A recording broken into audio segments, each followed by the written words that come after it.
안녕하십니까, 윤초충입니다. 오늘 HLB가 FDA 승인 결정을 앞둔 상황에서 무려 5.48% 하락을 했어요.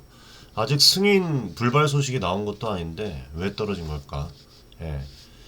주가가 단기적으로 크게 출렁인 이유는 뭐 여러 가지가 있겠습니다만, 결과 발표가 뭐 임박하면서 이제 어떤 그 투자자 심리 자체가 더욱 되게 예민해집니다. 저희 지금 커뮤니티에 계신 분들도 마찬가지고, HLB 투자하신 분들의 그 지금 심리적인 그 부분들이 승인 결과를 앞두고 되게 스트레스를 많이 갖고 있어요. 일부는 뭐 승인 발표 전에 차익 실현을 하거나, 또 혹시 모를 변수를 걱정해서 뭐 어떤 매도 전략, 분할 매도 전략 뭐 이렇게 또 가져가시는 분들도 있어요.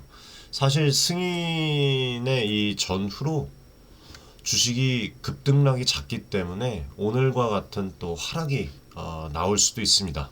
그리고 저희가 지금 아카데미나 저희 커뮤니티에서도 이미 뭐 승인 임박 구간에서 한두 차례 정도 이제 그 조정이 있을 것이라고 또 말씀을 드렸죠. 이때가 3월 4일, 5일 때였는데, 조정 올 거라고 그때 이제 재진입 신규 투자하시는 분들 언급을 해드렸고, 뭐 자세하게 제가 유튜브 방송에서는 저희가 코멘트 드렸던 그 수준의 금액에 근접했느냐 안 했느냐 뭐 이런 말씀은 드릴 수가 없으니까, 여러분들이 구독자 커뮤니티 고정 댓글에 있으니까 많은 신청해 주시고 입장해 주셔서 그 안에서 뭐 여러 가지 이제 저희가 프로젝트들도 진행하고 여러 가지 정보들도 시차 없이 이제 공유를 하고 있으니까 많이 받아가시기 바라겠습니다. 자세한 전략들이랑 어떤 이런 리스크 관리 노하우는 또 아카데미 가족분들에게 이제 추가적으로 공유를 해드리고, 더 깊이 있고 이런 실질적인 투자 코멘트를 원하시는 분들은 커뮤니티나 아카데미를 좀 참고하시면 좋을 것 같습니다. 예, 원래 이 투자에서 자체가 정보랑 대응 전략이 가장 중요하잖아요. 그래서 저희가 직접 분석하고 확인한 자료들을 이제 토대로 코멘트를 드리고 공유를 또 해드리고 있으니까 여러분들이 좀 참고를 하시면 될 것 같습니다. 뭐 저희가 투자를 하는 것을 떠나서 제 개인적인 생각을 좀 오늘은 얘기를 드리려고 해요. FDA 승인 가능성에 대해서 말씀을 좀 드리겠습니다. 현재 이 간암 1차 치료제가 면역 항암제랑 항혈관 신생 억제제 병용요법이죠. 아테졸리주맙 플러스 베바시주맙, 그리고 듀발루맙, 트레멜리무맙 등이 이제 FDA 승인을 받아서 표준 치료로 자리 잡고 있어요. 예, 대표적으로 이 아테졸리주맙, 베바시주맙 이 병용은 2020년도 아이엠 브레이브 150 임상을 통해서 기존 표준 치료였던 소라페닙 대비 유의미한 그 생존율을 개선을 시킨 것을 보여주면서 FDA 승인을 받았고, 간암 치료의 새 표준으로 사용되고 있습니다. 근데 이거랑 지금 똑같은 상황이라고 보시면 돼요. 이러한 선례들과 비교할 때 또 추가적으로 우리가 봐야 될 부분이, 이 리보세라닙 캄렌리주맙 조합도 지금 CARES 313상 임상을 통과해서 지금 통해서 이제 소라페닙 대비 전체 생존 기간 그리고 무진행 생존 기간 모두 지금 유의하게 향상시킨 최초의 TKI 플러스 이제 면역치료 병용요법이라는 점에서 경쟁력을 실제로 입증을 했습니다. 예, 그런 부분들, 그리고 이 임상 결과상의 중간값 OS가 이거 보셨는지 모르겠지만 23.8개월 때 이제 15.2개월로 8개월 가량 연장이 됐어요. 이거 어마어마한 수치입니다. 예, 이거는 해당 적응증 글로벌 임상에서 역대 최장의 생존 기간이어서 기존 승인 치료 법이 아까 말씀드렸던 아테졸리주맙, 베바시주맙 약 19개월 내외예요. 견조도 뛰어난 수준으로 비교가 되죠. 그래서 이런 결과들이 과거 승인 사례들과 비교를 해서 동등 이상의 이 임상적인 가치를 보여주고 있잖아요. 실질적인 데이터입니다. 이거는 뭐 카더라가 아니라. 그래서 FDA 승인 가능성을 높여주는 요소들 중에 하나라고 좀 말씀을 드리고 싶어요. 그리고 추가로 우리가 또 봐야 될 게 ESMO예요, 여러분들. ESMO 1차 치료제 권고 영양 이거를 빼놓을 수가 없죠. 유럽 종양학회의 최신 간암 치료 가이드라인에서 2025년 개정에서 리보세라닙 플러스 캄렌리주맙이 여러분들 병영요법을 간세포암 1차 치료제 강력 권고했습니다. 승인 전에 신약이 가이드라인에 등재되는 것은 되게 이례적이라고 말씀을 드렸고, 이게 해당 요법의 임상적인 유효성에 대해서 국제적인 어떤 신뢰를 방증을 하는 것이라고도 앞전에 제가 말씀을 드렸어요. ESMO 가이드라인에서는 이 동병역요법을 최고 등급 근거로 이렇게 분류를 하면서 간 기능이 비교적 보존된 진행성 그 간암 환자의 1차 처방을 권고를 하고 있습니다. 특히 리보세라닙 캄렌리주맙 치료군의 중앙값 OS가 아까 말씀드렸다시피 23.8개월로 지금까지 보고된 그 간암 1차 치료 중에서 최장 기록임을 또 명시를 해서 임상적 혁신성을 얘네들이 또 강조를 하고 있어요. 그래서 이런 그 ESMO의 강력 권고는 글쎄요, 이 FDA 이 승인에도 긍정적인 압력으로 작용할 수 있지 않을까요? 실제 HLB 측에서도 ESMO 권고 등이 이제 국제적으로 이제 봤을 때 표준 치료로 인정받았음을 의미를 해서 EMA나 뭐 FDA 승인, 그 다음에 향후에 이 NCCN 가이드라인 등재에도 긍정적인 신호라고 이렇게 또 얘기를 했어요. 그래서 권위 있는 해외 의료기관의 이런 지지는 FDA 승인 가능성을 한층 끌어올릴 수 있는 그런 호재입니다. 그래서 좀 여러분들이 그런 부분들을 보시고 마음 편하게 좀 가졌으면 좋겠고, HLB 또 하나 더 말씀드리면은 이 리보세라닙 플러스 이제 캄렌리주맙 신약 허가 신청에 대해서 보완 요청을 2024년 5월달에 해서 그 CRL이죠, 완전 응답 서한이라고 해서 이제 발행을 했던 바가 있는데, 제가 오늘 이거 관련해서도 제가 오늘 문득 과거에 그 주가 하락됐을 때 이제 저희가 아카데미에서 폭풍 매수 진행을 했잖아요. 이 인터뷰 보면서 저희가 좀 말씀드렸던 적도 있는데 이거를 다시 한번 봤어요. 9개월 전에 이 진양군 회장 인터뷰한 내용을 제가 오늘 일단 갑자기 당황스러운 소식 듣고 이렇게 시간 내주셔서 감사하고요. 네, 그게 이제 결국은 두 가지잖아요. 하나는 핵심이 CMC 문제 같은데 CMC가 어떤 사안이냐. 그래서 항소가 일주일이면 그 커버할 수 있는 거냐, 아니면 2개월이 걸리는 거냐 라는 문제가 있을 수 있고요. 두 번째는 우리가 제출한 다음에 FDA가 그걸 최장 6개월 이내에 승인하는 아니거든요. 그런 상황에서 니네 뭐가 문제인지 구체적으로 밝혀라라고 얘기할 수는 없잖아요. 그리고 아까 뭐 기자들과의 미팅에서도 우리 엘레바 정세호 대표님께서 그 얘기를 하셨는데, 우리 회사에 굉장히 CMC 분야에 경험이 많은 분이 항소를 갖고 견학을 했을 때 머크 이상의 수준이다 라고 감탄을 했다라고. 이 CMC 관련 미비점이랑 문득 이제 얘기를 과거에 이 사태 지금 이제 오기 전에 이제 또 다 예측을 하셔서 이렇게 말씀을 해주셨는데, CMC 관련 미비점이랑 임상 데이터 검증을 위한 일부 현장 실사 미완료를 지적을 한 것이죠. 그렇죠? 구체적으로 캄렌리주맙 생산 시설의 제조 관리상의 어떤 결함이 뭐 발견되고, 그 다음에 지금 뭐 여기서도 인터뷰 때도 얘기를 또 하셨는데, 러시아 우크라이나 사이트에 대한 무슨 이 FDA 그 바이오서치 모니터링 실사가 전쟁으로 이루어지지 못해서 자료 신뢰성의 보완이 필요하다는 것이었습니다. 근데 이런 문제들은 제가 매번 말씀을 드렸지만 근본적인 결함이 아니에요. 개선 가능한 사항이에요. 그쵸?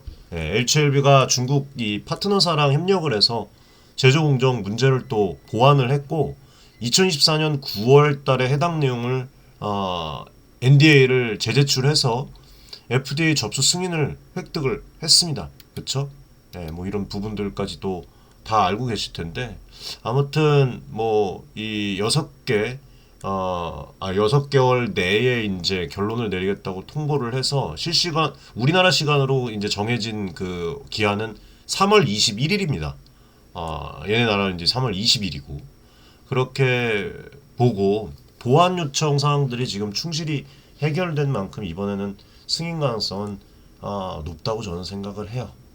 그리고 지금 어쨌든 간에 여러분들 뭐 아시겠지만 치료법, 이 해당 병용 요법이 없으면 안 돼요. 사실 이게 뛰어난 그 효능 지표를 갖고 있습니다. 뭐 앞서서 말씀드렸지만 뛰어난 그 OS 개선 효과,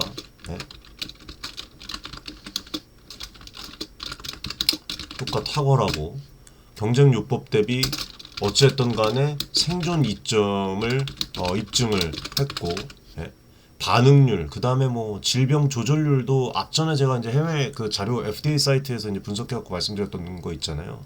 여러 가지 그 외에도 이제 지금 뭐 진행 중인 부분들이 있고 여기서 멈추지 않습니다. 그리고 이런 그 조절률 같은 경우에도 소라 편입 대비 크게 향상이 됐고, 또 안정성도 마찬가지죠. 안정성 측면에서도 일부분 우위. 예를 들면은 이제 배바시주맙 기반 같은 경우에는 뭐 위장관 출혈 위험 때문에 사전 내시경 검사를 권고를 해요. 근데 리보세라닉 같은 경우에는 경구 TKI로서 이제 이 출혈 부작용 관리가 비교적 용이하고 출혈 위험이 낮은 대안으로 이렇게 또 나타납니다. 그래서 ESMO 가이드라인 역시 이런 부분들을 언급을 했어요. 제가 실제로 봤습니다, 자료를. 그리고 배바시주맙 대비 출혈 위험이 없어서 승인 시에 빠르게, 제 생각이에요, 시장을 확대를 할 것이라고 저는 생각을 합니다. 그리고 그 밖에도 리보세라닙이 지금 실제로 중국에서 위암 치료제로 이미 승인이 돼서 다수 환자들에게 사용된 그런 그 부분이 있어요. 그리고 캄렌리주맙도 역시 중국의 그 8개의 암 중에 승인돼서 검증이 된 면역 항암제입니다. 이미. 두 약물 모두 풍부한 그런 임상 경험 데이터를 보유하고 있는 것은 물론이고, 새로운 부작용에 대한 우려가 적은 것도 있고, 어쨌든 의료진의 어떤 그 수용도가 높을 수 있음을 이런 부분들이 다 의미를 해준다고, 뒷받침을 해준다고 생각을 해요. 그래서 경쟁 약물 대비 앞으로 이 유리한 요소들이 나타날 것이다. 이거는 여러분들, 저는 승인은 사실상 시간 문제라고 생각을 해요. 무조건 언젠가는 된다. 그리고 지금 뭐 이 FDA 규정이랑 무슨 뭐 정치적 환경에 대해서 얘기하시는 분들이 많은데, 트럼프, 중국 대중 견제 기조, 이거에 대해서 이제 생각을 많이 하시는 분들이 있는 것 같아요. 정치적 요인이 이 미국 내 신약 승인에 영향을 미치는 부분. 실제로 미중 무역 갈등이 한창이던 시기부터 미국 당국이 중국산 의약품의 이 품질과 임상 데이터에 엄격한 입장을 보여왔습니다. 그냥 무작정 싫어하는 게 아니라 품질과 임상 데이터를 엄격하게 한 거예요. 품질이 좋으면 쓴다는 겁니다. 그냥 결국엔 2022년도에 중국에서 실시된 그 단일 임상 결과만으로 신청된 그 면역 항암제에 대해서 FDA 자문위원회가 미국 환자 대상 추가 실험이 필요하다고 권고를 하면서 사실상 승인을 거부한 그런 사례들도 제가 또 봤었어요. 그렇죠? 이런 결정에서 임상 인종의 다양성 부족, 그 다음에 이제 이 주요 평가에 대한 어떤 변수들이 여러 가지가 이제 있더라고요. FDA 사이트에서 제가 본 건데, 그래서 뭐 아까 말씀드렸다시피 무진행 생존 기간 PFS랑 OS에 대한 그 과학적 우려와 함께 당시 고조된 그 반중 정서도 배경에 좀 있긴 있었습니다. 이런 전례를 볼 때 중국 기업이 개발을 한 또 캄렌리주맙의 승인에 FDA가 신중을 기하고 있는 점, 이 부분 역시도 어떻게 보면은 뭐 정치적 규제적 맥락에서 이해할 수 있겠습니다만, 리보세라닙이랑 캄렌리주맙 같은 경우에는 이번에는 좀 달라요, 여러분들. 중국의 단일 국가에 그치지 않습니다. 단일 국가가 아니다. 다국적 임상 실험을 이미 진행을 했어요. 그래서 이미 글로벌 데이터도 확보를 했습니다. 앞서서 한번 분석을 해드렸어요, 이 부분. 그리고 명확한 또 OS 개선 입증이라는 성과를 두 개를 이미 거뒀기 때문에 앞선 사례와는 상황이 다르다고 제가 말씀을 드리는 거예요. 더욱이 FDA도 지금 희귀 의약품 지정을 통해서 일찍부터 해당 치료의 필요성에 주목을 해왔죠. 계속적으로. 그렇죠? 그래서 정치적인 어떤 영향보다는 이거는 과학적 근거에 따라서 이번 심사는 진행돼야 된다고 생각을 해요. 그렇게 될 것이라고 보고. 예.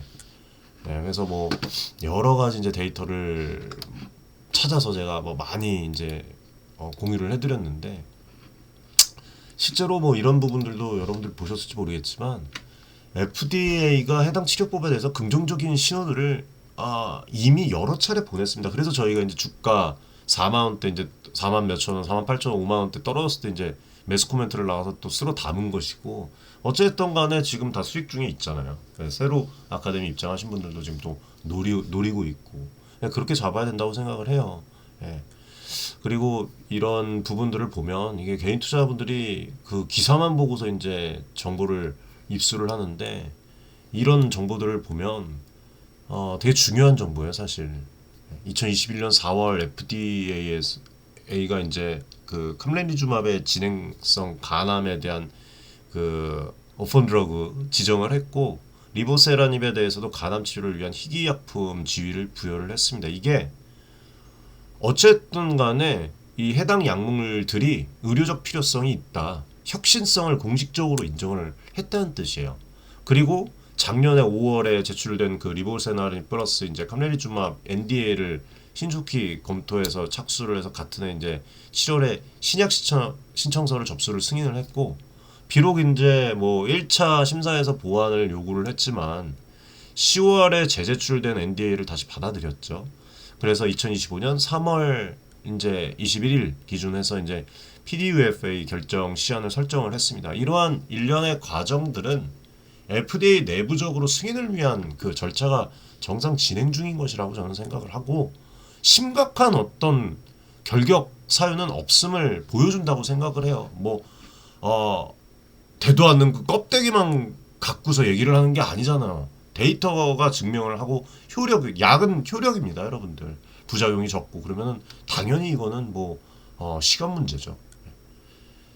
뭐 아무튼 FDA가 공식적 입장은 추가 자료 보완 이후에 승인 가능 상태로 돌아설 것이다라는 그런 뉘앙스를 저는 받고 그때 이제 주가 꼬꾸라질 때 아주 쓸어 담았죠. 그렇게 좀 진행을 한 거예요. 그 다음에 지금 뭐 이것뿐만 아니라 지금 글로벌 전문지랑 뭐 학회에서도 병역요법 데이터를 높게 평가를 하고 있습니다. 미국 종양학 그 매체에서도 지금 NDA 재신청 소식을 전하는 부분들도 제가 봤고 지금 현행 간암 치료에 어떤 그런 거를 뒤집고 바꿀 잠재력을 지녔다고 이렇게 얘기를 했어요.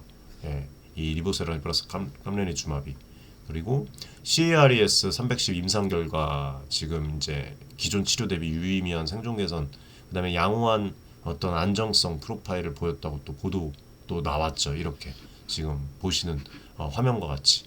그래서 해외 전문가들이 본 임상 결과에 긍정적인 팩트 체크를 이미 했다는 것이에요. 이게. 예. 그리고 이 뭐 한두 군데가 아닙니다. 예.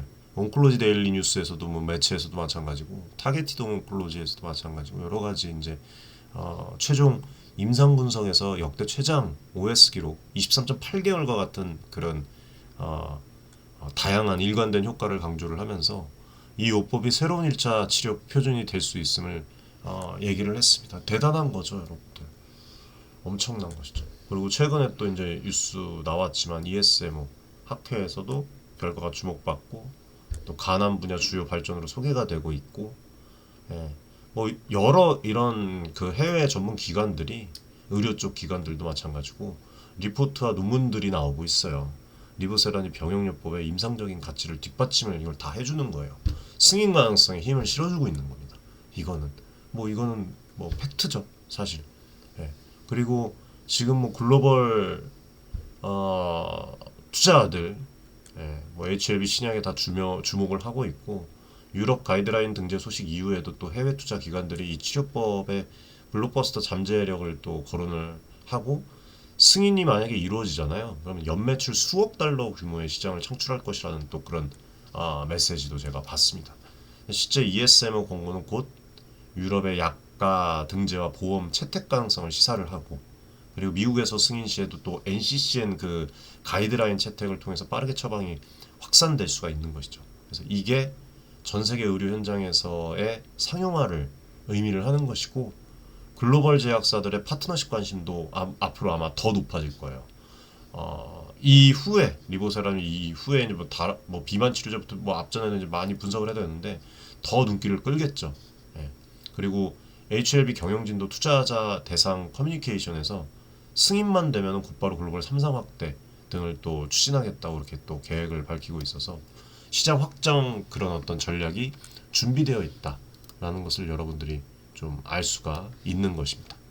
아무튼 승인이 된다면 뭐 주가를 떠나서 역사적인 그런 또 하나의 그 기업이 탄생하는 것이고 투자자들에게는 당연히 그만큼 혜택이 돌아오겠죠. 리스크를 감내하고 투자를 했으니까. 그리고 긴 시간 동안 또 투자하신 분들도 커뮤니티에 많은데 일단은 승인이 된다면은 미국 시장에 출시가 되겠죠. 그리고 현재 표준요법의 대안으로 빠르게 처방이 늘어날 수밖에 없습니다.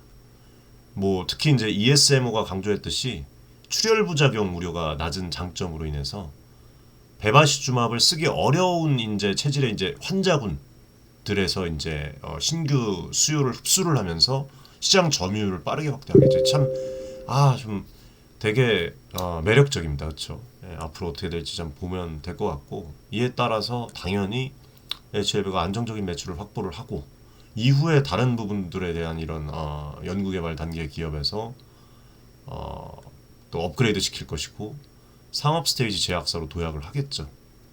그리고 이번 승인으로 인해서 드라마틱한 그런 또 결과들이 또 줄줄이 나올 수도 있습니다. 유럽의 EMA 승인, 아시아 여러 국가의 또 퍼짐, 인플루언스도 허가 도미노 또 기대할 수가 있고 NCCN 가이드라인 등재를 통해서 또 글로벌 표준 치료로 자리를 잡으면 지속적인 매출이 성장이 나올 것이고 여기서 끝나는 게 아니잖아요. 기업 가치 측면에서 최초 승인 신약을 보유를 함으로써 기술 관련된 그런 업그레이드, 해외 파트너십에 대한 그런 업그레이드 이런 부분에 있어서도 또 유리한 위치를 당연히 확보할 수밖에 없고 이거는 여러분들 이건 주가 상승과 시가총액 증대로 이어져서 투자자 수익 실현의 기회가 되겠죠. 지금도 저희가 자산 증대를 하고 있지만 참 기대됩니다. 향후의 파이프라인 확장, 추가 성장도 어떻게 진행이 될지 참 기대가 되고 추가 성장 모멘텀까지 한번 저희가 잘 분석을 해서 승인이 어떻게 나든지 간에 투자를 잘 이어 나가도록 한번 하겠습니다. 다만 이제 지연 가능성이 0은 아니잖아요. 100% 승인이다는 아니니까 가능성이 높은 것이지. 추가로 이제 또 지연되면은 단기적으로 상당한 충격을 또 받을 수가 있습니다. 그때 또 이제 또 기회를 또 노릴 수가 있겠죠. 아무튼 재도전은 아니라고 생각을 해요. 재신청해갖고 흐름대로 가는 것이다. 도전이란 표현을 하지 말라고 이렇게 또 도전이 아니다라고 이렇게 또 진행곤 회장님이 이렇게 또 얘기를 했더라고요. 아무튼 그런 부분들. 그래서 좀 간암 1차 치료제 FDA 승인 여부를 떠나서 여러분들 HLB의 중장기적 성장 잠재력을 좀 보셨으면 좋겠어요. 리보세라닙이 단일 품목이 아니라 플랫폼 신약으로서의 가치가 또 있습니다. 간암 외에도 위암, 대장암, 선형 낭성암, 다양한 암종에서 단독요법이나 그 병용요법으로 임상시험이 진행되어 왔고 지금 중국에서도 이미 쓰이고 있고 또 전 세계 6,000명 이상의 환자 데이터가 축적이 될 만큼 그 광범위한 연구 데이터가 연구가 또 이루어졌습니다. 그렇죠? 그래서 이런 부분들이 다른 함종으로 이제 적응증을 확대하거나 병용 전략을 추가 개발할 그 기반이 탄탄하다는 것을 보여줘요. 예를 들어서 리보세라닙은 중국에서 위암 3차 치료제로 이미 승인이 돼서 향후에 미국과 유럽에서 위암 적응증에 또 도전하기 더 쉽겠죠. 그렇죠? 그리고 항암화학 요법이랑 다른 그 면역, 항암제와 병용을 통해서 새로운 치료 영역들을 개척할 수도 있습니다. 또 HLB가 리보세라닙 외에도 다양한 계열사의 이런 어떤 연구 파이프라인, 면역 치료제, 차세대 항암 플랫폼, 뭐 표적 치료제 이런 것들을 보유를 해서 종합 어떤 항암제 기업으로 성장을 또 하려고 모색을 하고 있는 것 같습니다. 예, 그런 부분들. 그래서 이번 간암 치료제의 성과가 HLB 전체 파이프라인 가치의 신뢰도 제고 효과를 줘서 향후에 파트너십이나 투자 유치에 매우 긍정적으로 작용할 수 있다고 저는 생각을 해요. 그래서 투자자분들, 좀 주주분들 보면 단일 어떤 이벤트로 일희일비 하시기보다 이 회사 자체가 지금 뭐 어쨌든 말로만 하지 않지 않습니까? 보여주고 있잖아요. 그렇죠? 그래서 장기 성장 스토리와 전략을 병행할 필요가 있다고 생각을 해요. 앞으로 저는 지금 승인을 떠나서 여러 글로벌 제약사와 어떤 태도로 좀 갈까, 그거를 좀 면밀히 주시를 하고 있어요. 멀티 파이프라인 가치를 얼마나 뽐낼까. 그래서 그거를 고려한 투자 접근이 저는 바람직하다고 생각을 합니다. 예. 아무튼 여러분들 뭐 기대감만으로 투자를 해서는 안 되겠지만, 예. 저희는 항상 철저한 분석과 검증에 기반한 그런 냉철한 투자를 지향을 하고 있죠. 예. 그리고 HLB 사례에서도 단순한 루머나 희망에 의존하기보다는 항상 말씀드리잖아요. 임상 데이터 승인 절차, 경쟁 환경 이런 것들이 지금 뒷받침되고 있기 때문에 지금 저점에 매수할 기회다. 그때 무너져 내릴 때 몇십 %씩 떨어질 때 그때 잡은 것이고, 어느 정도 뭐 그때 당시에도 뭐 더 떨어져도 손실을 감내할 그 어떤 부분에 대해서 말씀을 드렸고, 분할 매수, 분산 투자, 손절 기준 다 말씀을 드렸죠. 아무튼 결과적으로 데이터 기반 접근의 중요성을 좀 말씀을 드리고 싶어요. 결국 핵심은 팩트죠. 팩트가 핵심이고, 그걸 토대로 우리가 뭐 투자를 하는 것이고, 뭐 저희가 무슨 뭐 리딩방, 불법 리딩방을 운영을 해서 투자를 하는 게 아니라 투자 아카데미에서 이제 서로 정보를 공유를 하면서 진행을 하는 거잖아요. 뭐 그래서 리스크는 항상 염두를 해두고 투자를 하는 것이고, 왜 투자를 해야 되는지도 우리가 알아야 되는 것이고, 유망한 기술이라고 해도 근거 자료가 뒷받침이 되지 않으면 과감히 걸러내야 돼요. 예. 기업이 잘 가다가도 꼬꾸라지면 뭐 이런 명확한 리스크들이 보이면 여러분들 당연히 태세 전환해야죠. 예? 우리가 무슨 뭐 기업에 봉사합니까? 자원봉사하는 거 아니잖아요. 다만 반대로 이제 확실한 데이터가 있으면 일시적 악재에도 소신을 갖고 대응을 하는 그런 식의 원칙이 필요하죠. 그래서 저는 냉철합니다. 냉철하지만 두려워하지 않는 투자자가 되라는 메시지를 여러분들에게 좀 드리고 싶고, 데이터 기반에서 팩트, 실제로 해당 산업에 종사하는 사람들과 그런 커뮤니케이션, 그런 부분에 귀 기울여서 투자하는 습관이야말로 제가 봤을 때는 중장기 성공적인 투자로 가는 지름길이라고 생각을 합니다. 자, 아무튼 오늘 이렇게 간단하게 좀 말씀드릴게요. HLB 리보세라닌 플러스 이제 캄레이주마 병역요법의 FDA 승인 가능성에 대해서 잠깐 말씀을 드렸습니다. 아무튼 오늘 방송을 보시고 여러분들 냉정한 시각을 또 추가해서 현명한 판단을 내리시는데 좀 도움을 받으셨길 바라겠습니다. 오늘도 도움이 되셨으면 구독, 좋아요, 응원의 댓글 많이 부탁드리고, 고정 댓글에 저희 무료 구독자 커뮤니티 입장 신청 가능하시니까 입장 많이 좀 신청해 주시면 많은 도움 드릴 수 있도록 저희가 또 뛰니까 좋은 일들 많이 생길 겁니다, 여러분들. 제가 컨디션이 좀 좋지 않아요. 네. 몸살기가 좀 있는 것 같습니다. 여러분들 항상 건강 잘 챙기시고요. 응원해 주신 분들 되게 많은데 앞으로 진짜 우리 개인 투자자분들 다른 거 보지 않습니다. 개인 투자자분들 자산 증대를 위해서 올바른 정보, 특별한 정보로 항상 찾아뵙도록 하겠습니다. 감사합니다.